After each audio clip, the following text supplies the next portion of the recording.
우리 말씀은 계시록 1장 13절부터 16절까지입니다. 계시록 1장 13절부터 16절 말씀, 우리 기도 먼저 하고 말씀 읽겠습니다. 주님 사랑합니다. 아버지, 우리 인생 속에 주님이 만나지길 원합니다. 묵시의 깊은 그 묵상의 세계에서 주님을 만나서 그 묵상에서 끝나는 것이 아니라 내 삶에 인격적으로 진짜 현현의 모습으로 나타나서 영접할 수 있도록 주여 은혜해 주시옵소서. 감사드리며 주 예수 그리스도 이름으로 기도드렸습니다. 아멘. 우리 수요일 예배 말씀이죠. 요한계시록 1장 13절부터 16절까지 말씀을 같이 보겠습니다. 촛대 사이에 인자 같은 이가 발에 끌리는 옷을 입고 가슴에 금띠를 띠고 그의 머리와 털의 희기가 흰 양털 같고 눈 같으며 그의 눈은 불꽃 같고 그의 발은 풀무불에 단련한 빛난 주석 같고 그의 음성은 많은 물소리와 같으며 그의 오른손에 7별이 있고 그의 입에서 좌우의 날선 검이 나오고 그 얼굴은 해가 힘있게 비치는 것 같더라. 아멘. 하나님의 계시죠. 하나님의 이 구원의 역사를 계획하셨고 예수 그리스도가 그것을 몸소 실천하셨고 성령 하나님이 그 실천을 우리 성도들에게 옮겨서 성도들이 그 하나님의 계시와 구원의 사역을 성도가 실천할 수 있도록 성령 하나님이 우리 안에 내주하여 인도하시고 영원토록 우리와 함께 하십니다. 요한계시록은 하나님의 계시입니다. 하나님의 구원의 역사, 이것을 주님이 말씀하시고 이것을 또 7교회, 그 소아시아에 있는 7교회에 전달하는 그 사도 요한이 심부름을 하고 있습니다. 디모데후스 황제에 의해서 아주 네로 황제보다 더 심한 핍박이 있었는데 이 사도 요한을 잡아다가 끓는 기름 가마솥에 던졌는데 거기에서 살아서 나와요. 이건 더 이상 죽일 방법이 없구나 해서 반모선, 그 정치범들이 수용하는, 그리고 석강 거기에서 바위 돌들이 많은 곳이라 채석장이에요. 거기에서 돌들을 채취하며 그 노동을 시키는 그 정치범들 수용소인데 거기에는 또 뱀이 많습니다. 저는 이 대목을 보면서 1장 9절에 나 요한은 너희 형제여 예수의 환난과 나라와 참음에 동참하는 자라.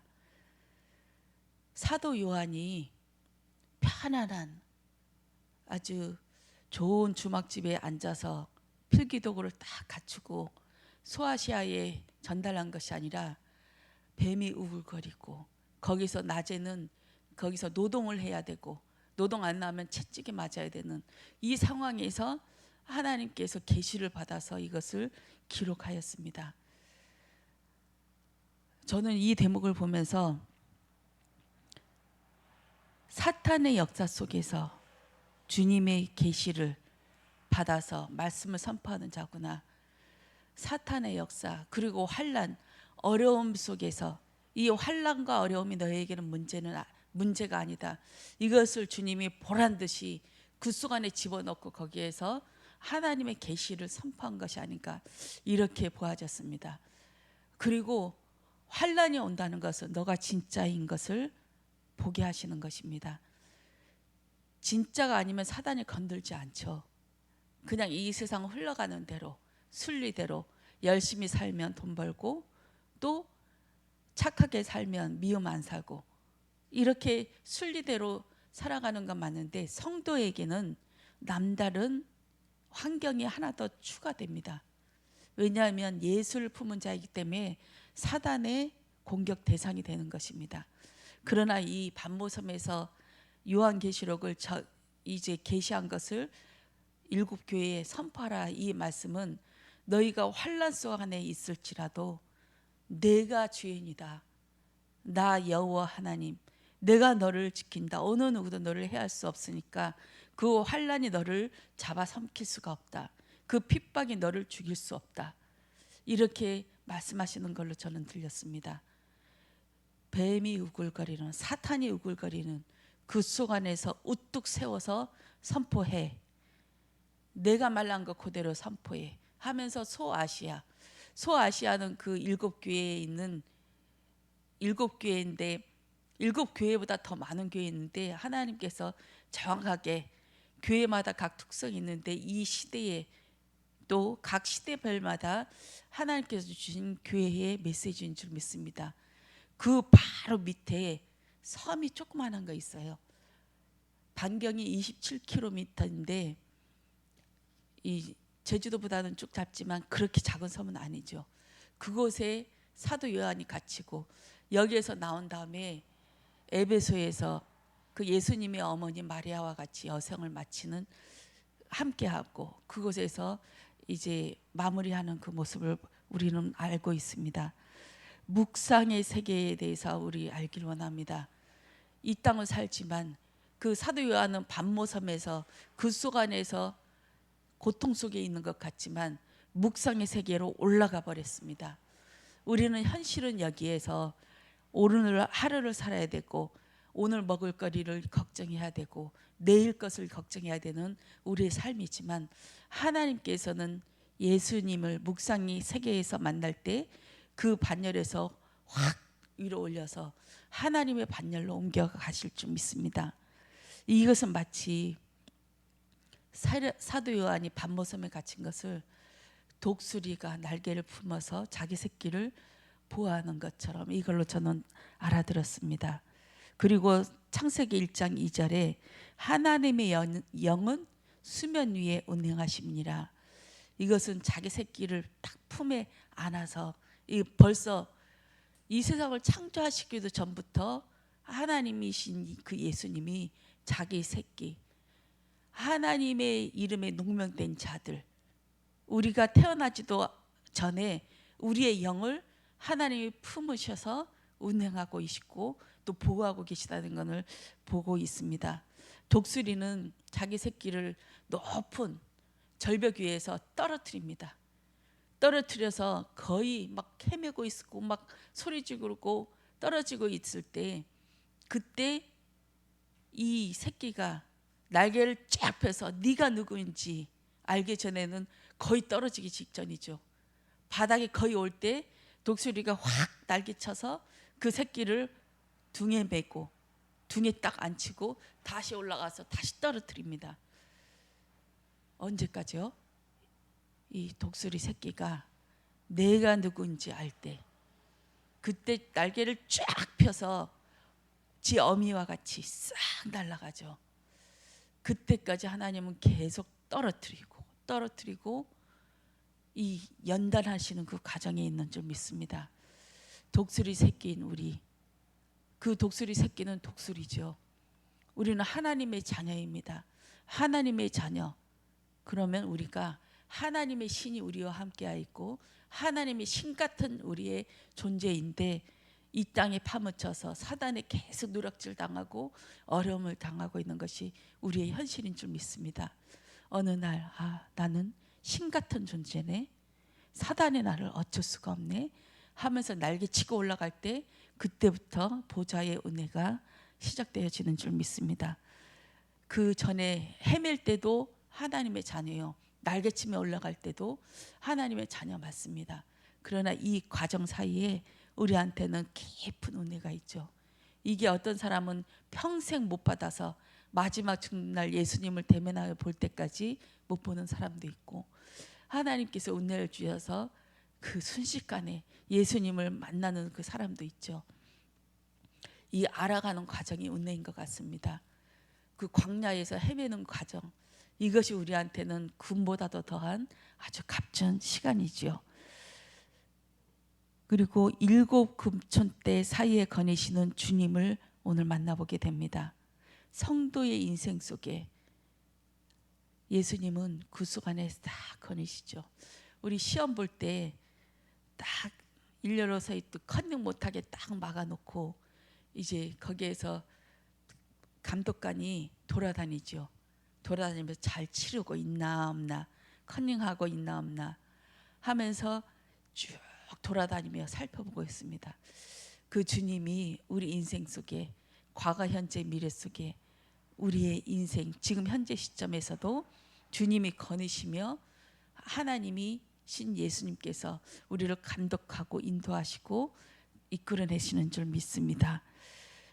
머리털은 흰 털 같고 흰 양털 같고, 저는 이 대목에서 왜 하필 흰 것이 많이 있는데 저 구름도 저 양보다도 더 하얗고, 또 우리 눈, 겨울에 내리는 그 눈도 얼마나 하얗고 어떨 때는 빛이 나고 아름답습니까? 근데 예수님의 머리털을 흰 양털 같고, 이 말씀 속에서 예수님의 머리가 목베임 당한 양의 머리구나, 성도의 머리구나. 우리가 양이잖아요. 우리가 목베임 당하려고 줄을 서서 있는데 그 목베임 당한 그 머리 위에 예수님의 머리가 있구나, 바꿔치기 하시는 거구나. 이것을 또한 새삼 느꼈습니다. 그러면 우리의 생각이 없어지는 거예요.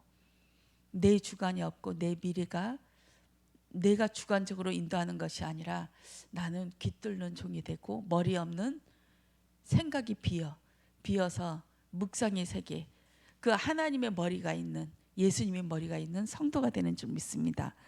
그리고 풀무불에 단련한 빛난 주석 같은 발이라고 하였습니다. 이 주석, 놋은 심판을 얘기하지요. 예수님을 밟는 곳마다 피투성이가 됩니다. 저는 이 대목이 사단의 머리를 밟는 그 발만은 아닌 것 같아요. 그 발을 위해서 주석같이 단련하여서 그 단단한 그 주석 같은 발로 연단의 과정을 거치시는 주님의 발인 것 같지 않아요. 고작 사탄의 머리를 밟으려고 그러진 않을 것 같아요. 이것은 성도들을 위해서 단련하신 주님의 발인 줄 믿습니다.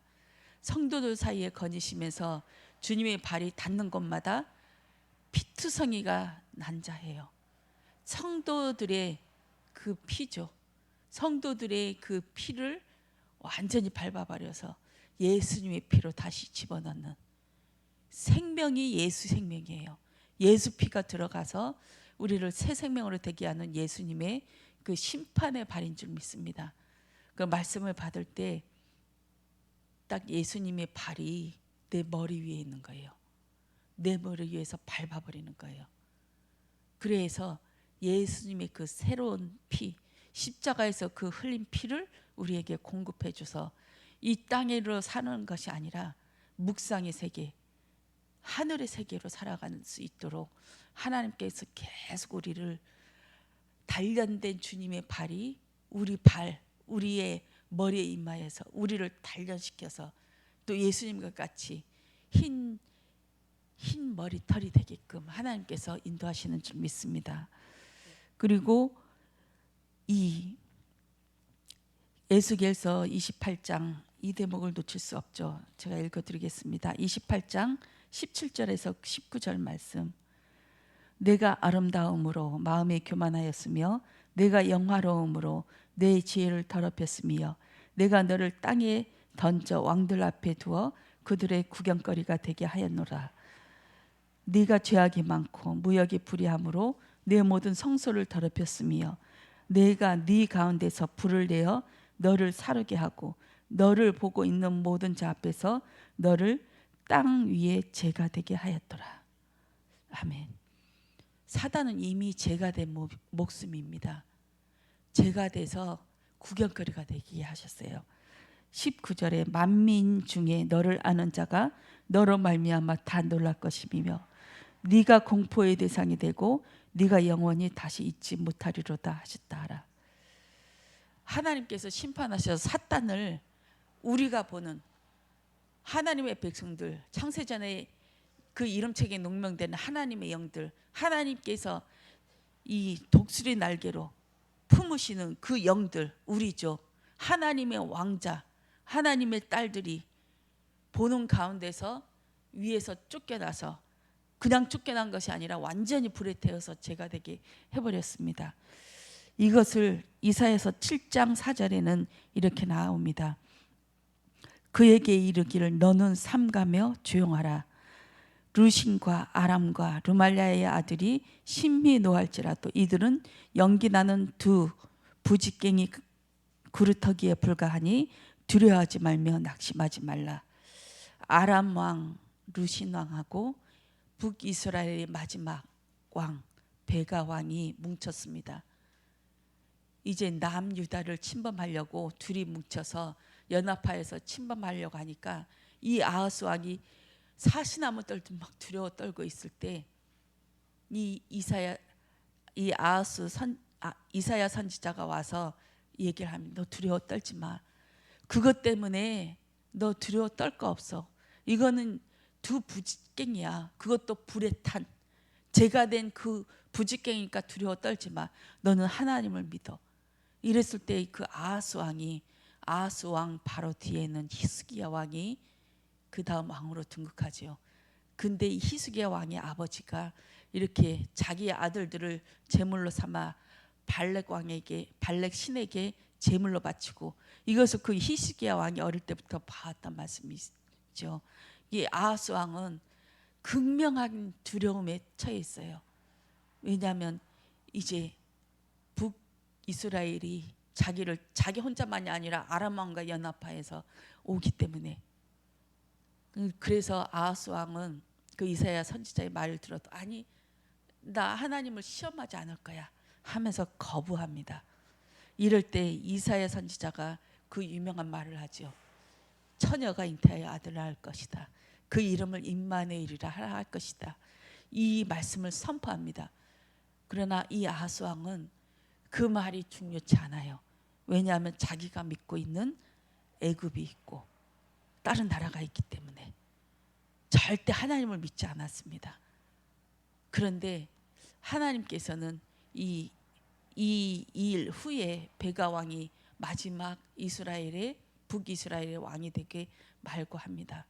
아수르의 침범에 의해서 완전히 그 북이스라엘이 전 세계로 흩어져 버리는 그 흩어짐의 역사가 시작되어지고, 오순절의 역사할 때 예수님께서 그 마가다락방의 역사일 때 그 흩어졌던 아수르 나라에 의해서 북이스라엘이 완전히 붕괴돼서 흩어졌던 그 나라의 모든 디아스포라들이 와서 그 유월절에 예수님의 죽음을 보고 하나님 나라에 임하는 것 보고, 또 마가다락방에서 그들이 성령을 체험해서 또 각 세계에 그리스도의 복음을 증거하는 자들로 수임받게 되었습니다. 아하스 왕은 믿지 않았어요. 내 주먹이 더 믿고 싶지, 하나님의 말씀은 그냥 막연한 하나님의 말씀. 나중에 아하스 왕이 회개를 하거든요.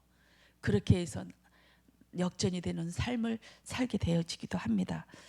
그리고 그의 음성은 맑은 물소리 같고, 예수님의 그 묵시 속에서 만난 그 예수님은 목소리가 맑은 물소리 같대요. 맑은 물소리, 조금도 불순물이 들어가지 않는, 이 세상에 네피림이 들어가지 않은, 처음부터 끝까지 흰 머리털 대신, 양 같은 흰 머리털 대신 그 하나님이신 예수님께서 처음부터 끝까지 같은 말씀으로, 한 가지 말씀으로 계속 맑은 물소리로 울펴내는 그 하나님의 음성인 줄 믿습니다. 이 맑은 물소리는 하나님의 백성들만 들려요.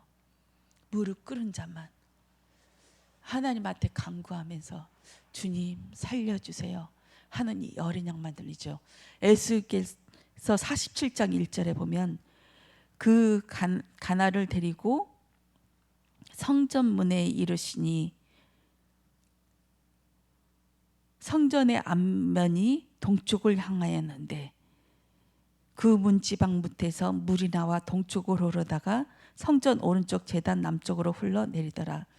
에스겔 선지자는 인자야 하나님께서 계속 인자야라고 말씀하시죠.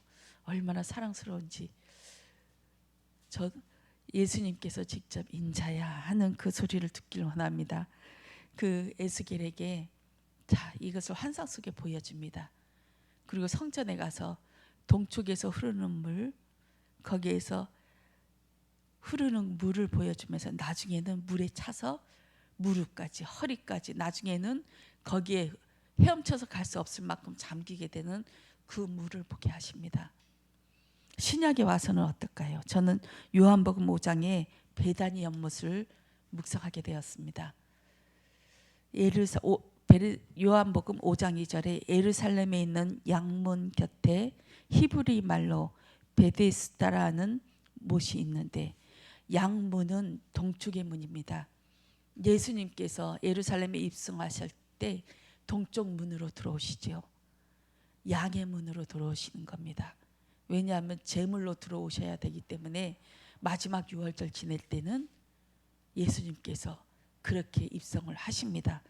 근데 양문 곁에 베다니 연못이 있어요. 은혜의 강물이라고 하죠.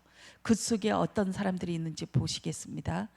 거기 5 행각이 있고 그 안에 많은 병자, 맹인, 다리 저는 사람, 헬기 마른 사람들이 누워 물의 움직임을 기다리니, 우리의 모습이죠. 혈기 마른 자. 그리고 특별히 하나님께서는 예수님께서 거기에 안식일 날에, 그것도 꼭 하필 안식일 날에 38년 된 병자를 일으켜 세웁니다. 너희 자리를 들고 일어나라 했을 때 모든 사람들이, 거기에 있는 제사장들이 뒤집어지죠. 왜 안식일 날 일하게 만드냐, 너는 가짜야 하면서 예수를 잡아 죽일 것을 계속 의논하고, 완전히 지병 수배된 상태에서 또 이 일을 행하니까 얼마나 환장하겠습니까? 38년 된 병자. 이스라엘 백성들은 광야에서 38년을 형을 살았습니다. 38년 형. 그 전에는 2년 된 다음에 딱 선포하고 이제 그 가나안 지역을 정탐하고 왔을 때, 그때부터 시작돼서 38년이죠. 토탈 40년이 되는 광야 생활을 합니다. 이 38년 된 병자, 너희는 머리로는 알지만 아무것도 못해. 너희는 이 물이 동하기를 기다리는 막연한, 하나님을 진짜 모르는 자야. 주님을 만나고도 내가 이렇게 누워만 있는 것은 누가 나를 이 연못속 안에 던져주지 않아서 그렇습니다. 나를 좀 집어넣어 주세요. 그 물이 동할 때 나를 좀 집어넣어 주세요. 이 38년 된 병자가 계속 그 얘기를 합니다. 예수님을 만나고도 우리는 그 얘기하죠. 주님, 내 문제는 돈이 없어서 그래요. 내 문제는 저 사람 때문이에요. 우리 항상 그렇게 고발하잖아요. 우리의 문제는 예수를 안 믿는 것이 문제인 줄 믿습니다. 그리고 오른손에는 7별이 있고 그 입에서는 좌우에 날선 검이 나오고 얼굴은 해가 힘있게 비치는 것 같습니다.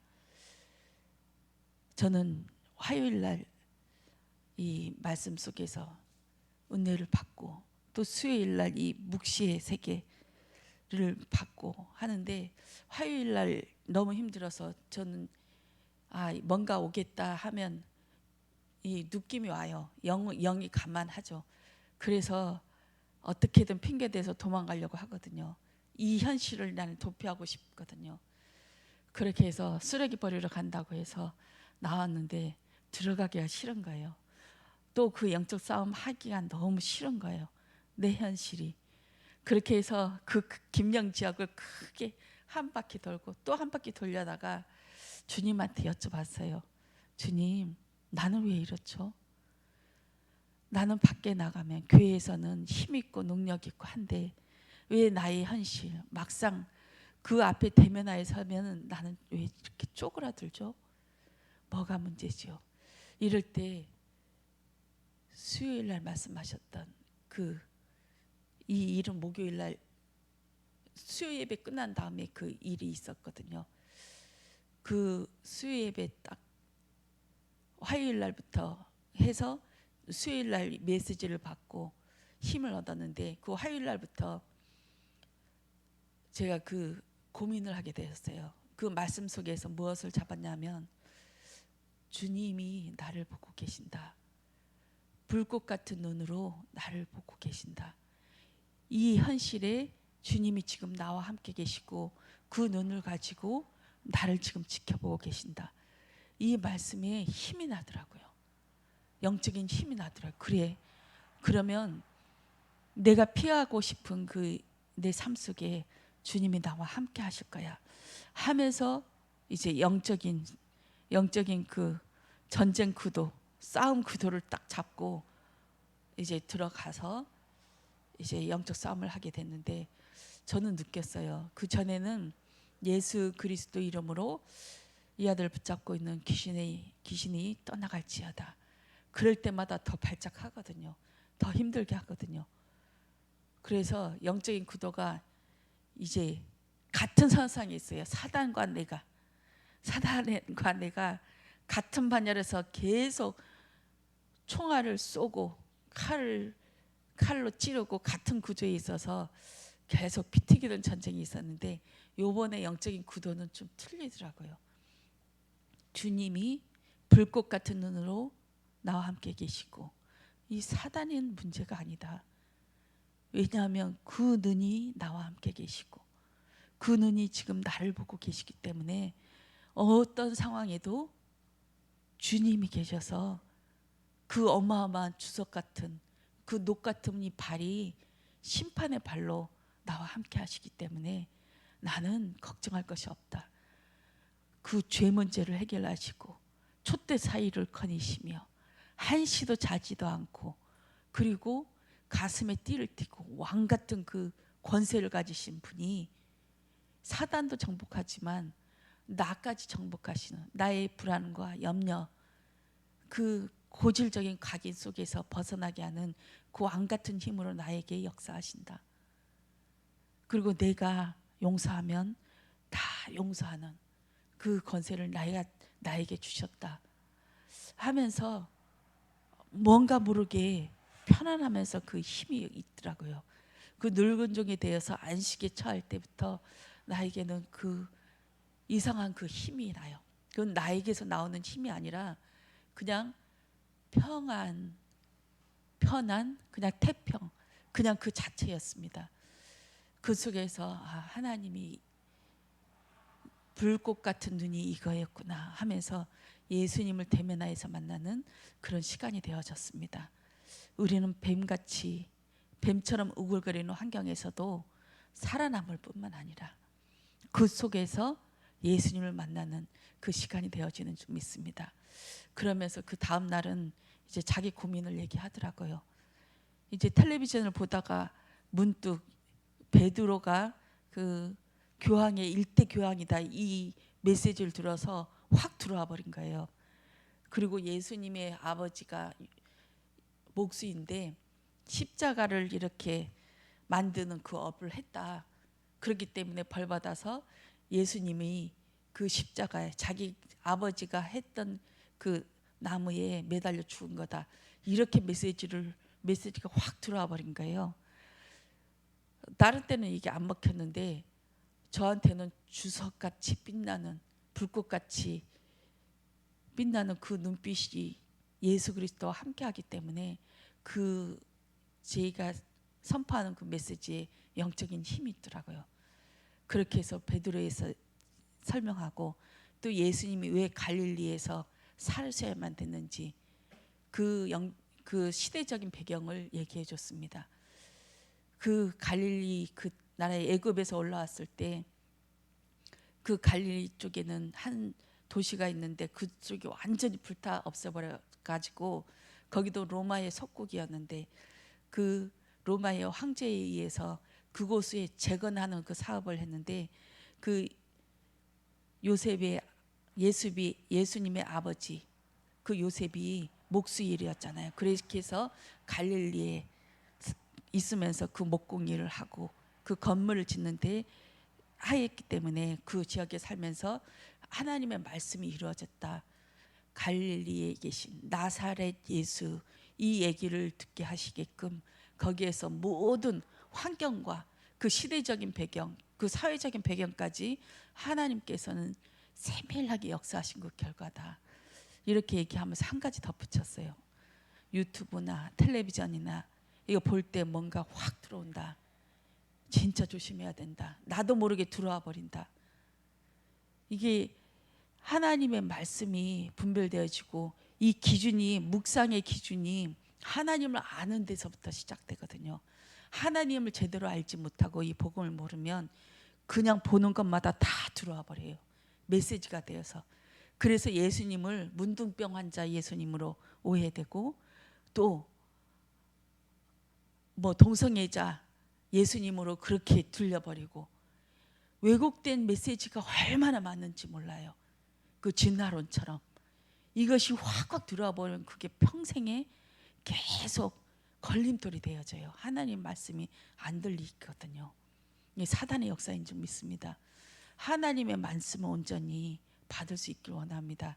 그렇게 해서 그 얘기를 덧붙였어요.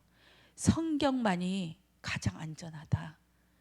사람의 말 믿지 말고 어느 메시지 믿지 말고 성경이 기준되면 우리는 안전하다. 말씀을 읽어야 된다. 말씀이 기준되어서 우리 하나님을 아는데 말씀으로 기준해서 하나님을 알길 원합니다. 사람의 말에 힘들려서 그 메시지가 들어오면 나를 그냥 훅훅 들어와 버려요. 이건 진짜 무서운 겁니다.